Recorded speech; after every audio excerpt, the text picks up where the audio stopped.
Hello, I'm JC Fontillas, your presenter.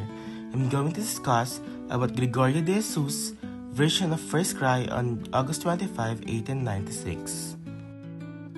De Jesus was born on May 9, 1875 and died at March 15, 1943. She was also known as Aling Oryang and the Kalakambini of Katipunan.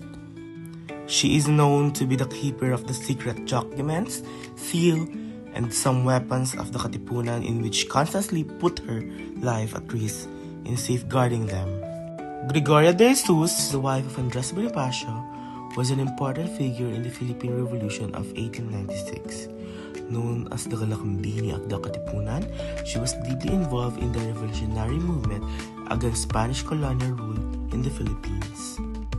When the revolution broke out in August 1896, De Jesus went to live with her parents in Caloocan while her husband Andres Bonifacio and other Katipunan members gathered in the hills of Balintawak to plan their military actions. At this point, the Katipunan had grown influence with its activities of the Philippine archipelago. Many of its members were arrested.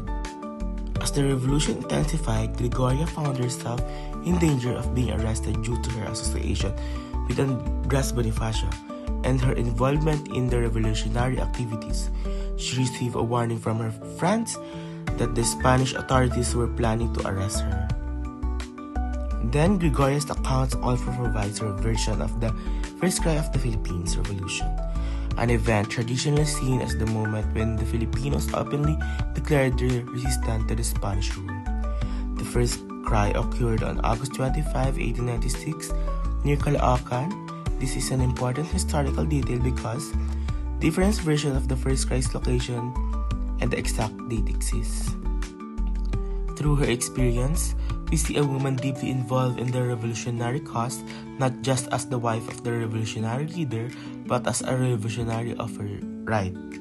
She endured the hardship of a revolution alongside her husband, risking her life, fleeing from authorities and witnessing firsthand the fear of oppression that defined life under Spanish rule.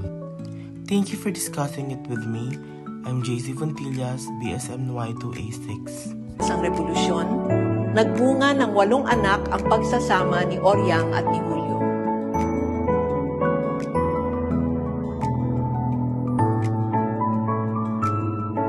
Pinamana ni Gregoria de Jesus sa mga kabataang Pilipino ang 10 tagubilin na siya ring pinairal sa pagpapalaki sa kanyang mga anak at apo.